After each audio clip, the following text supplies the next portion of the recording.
Sagittarius Rising 2024 shows a lot of new creativity and feeling productive and excited about making something new with your life. Also, some redirection and some changes around your physical health for the better. If you're excited to find out what's coming up for you and your rising sign this 2024, which is like crazy to say, I remember doing 2019 yearly forecasts, like what the fuck. Anyway, like, subscribe, and hit the notification bell so you continue to be up to date next year with what the stars have in store for you. Hi, if you're new here, I am Maren. I make videos on astrology. I also put out music, so do stream my songs below. And if you want to enroll in any of my astrology courses or get a private astrology reading from me, all that info is down below as well. I take readings ongoing, and you can find all the info there. So we start out January, February with ramping up the energy and getting going very quickly. And we start out on the 1st with Mercury stationing direct in your Sagittarius first house, showing that you're going to feel the urge to communicate, be creative, and be very open-minded or very verbal and getting a message out starting this year. Then on the 20th, Pluto enters your Aquarius third house. So Pluto briefly entered Aquarius last year, but it's now entering again, showing that a 20-year transformation of communication, productivity, and what you want to put out into the world is beginning there. Then on January 27th, Uranus is stationing direct in your 6th house, showing that you're ready to start off the year with sudden dramatic changes for the better around your physical health. On Valentine's Day on February 14th, Venus and Mars will conjoin Pluto in your Aquarius third house, showing that around Valentine's Day, you're going to have a lot of energy and activation and motivation towards writing or creating content in a certain way. Now, as we get into March until May, it's a pretty serious wake-up call time with some really fun rewards. And from March 3rd to the 9th, Venus and Mars are going to square Uranus between your 3rd and your 6th houses, showing that as you're really excited about writing and creating this new productivity or content, your health is leading you to take a step back and be like, whoa, what do I need to change here to do this well? Then on March 21st, Venus will conjoin Saturn in your 4th house of home or family. This shows some nice but very serious events going on around family or home. On March 25th, there is a lunar eclipse in your Libra 11th house, which shows a huge letting go or an ending around the groups of people that you're surrounding yourself with or socially involved with. And on April 1st to the 25th, Mercury will be retrograde in your Aries 5th house of dating or creativity, showing that for a lot of April, you're going to be rethinking creativity as well as dating in your life. Now on April 3rd, Venus will conjoin Neptune in your 4th house. This shows beautiful, spiritual, otherworldly, very fortunate events taking place around home or family in your life. And on April 8th, there is a total solar eclipse in your Aries 5th house. A huge new beginning and huge breakthrough around creativity and or dating in your life. I'm going to lean towards creativity here because you have 3rd house activated, which is very productive and very hardworking. So it does look like you are really passionate about a new creative direction. On April 10th, Mars will then conjoin Saturn in your 4th house of home or family. This shows, honestly, a very challenging big blockage around that area of your life as we get into the beginning of April.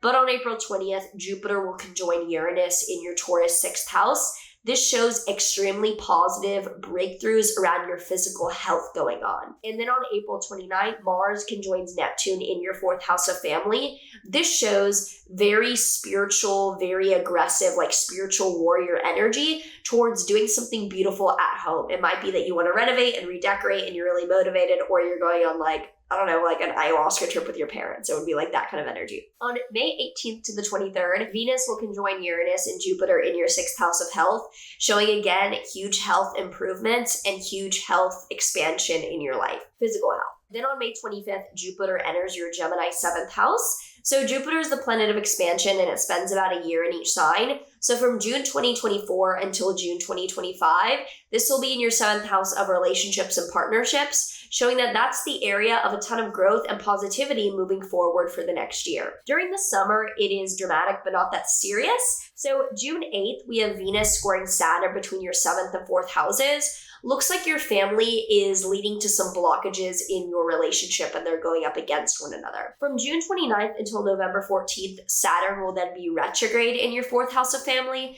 showing that you are reconsidering boundaries, commitments, and strategy around how you want to live or interact with your family. On July 12th, Venus will oppose Pluto between your 9th and 3rd houses, showing that you're very likely going to be really obsessed with learning something and feeling very, very like pigeonholed and really like focused on learning this one thing, and you're super, super motivated. Then on July 15th, Mars will conjoin Uranus in your 6th house. Even though there's a lot of positivity there this year, July 15th, there does seem to be a very sudden issue or blockage around your physical health, or it could be your coworkers, but likely it's health. On August 5th through the 28th, Mercury retrograde will be in your Virgo and Leo houses, your 10th and 9th houses, which show that August you're going to be reconsidering career as well as travel in your life. Now on August 14th, Mars will conjoin Jupiter in your 7th house, showing a ton of effort to overcome something or get something done in your relationship and partnership. Then on August 19th, Jupiter will square Saturn. This is a background transit showing that for the second half of this year, there's an energy of growth in your relationship coupled with being held back with family requirements or obligations. From September until the end of the year, there is a more inward energy of being more internal and silent and focused, within. Starting on September 1st, Pluto retrograde briefly re-enters Capricorn. So you're tying up loose ends of a 20-year transformation in your money in this September, October, where you are ending some things and tying up that transformation this fall.